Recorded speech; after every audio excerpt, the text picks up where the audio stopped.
Depuis le 1er janvier 2023, le geste de tri a été simplifié.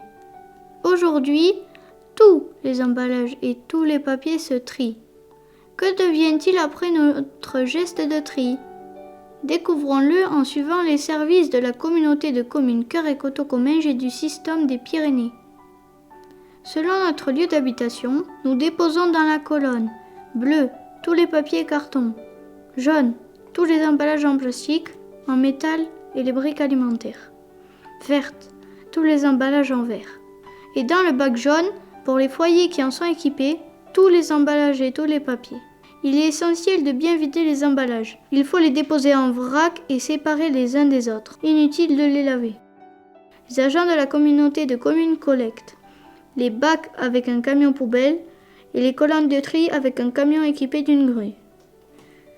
Ces colonnes sont relevées séparément sur des tournées différentes, selon leur couleur et leur secteur, à des fréquences différentes. Une fois la collecte terminée, les camions se dirigent vers le centre de tri géré par le système des Pyrénées.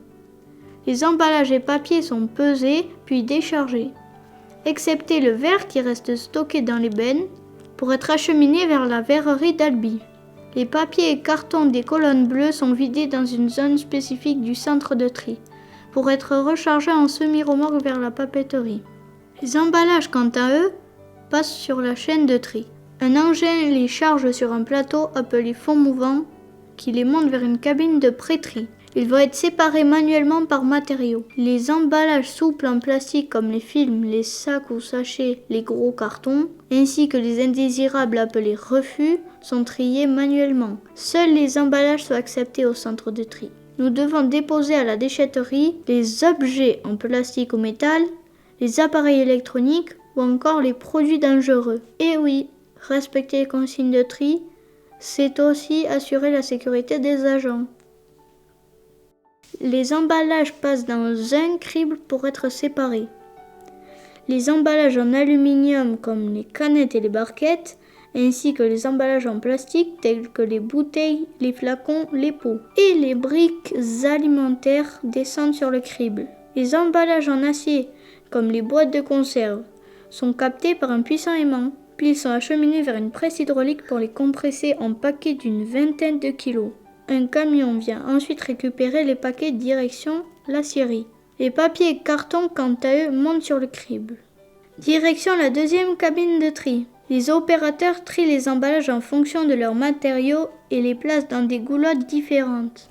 Chaque type d'emballage est ainsi séparé. Ensuite, ils tombent dans des compartiments distincts. Dès qu'un compartiment est plein, son contenu part vers une presse pour être compacté et rassemblé en balles. Plusieurs types de balles sont ainsi produites et stockées. On trouve les balles d'aluminium, de plastique souple, de PET clair, de plastique rigide en mélange, de briques alimentaires ou encore de carton.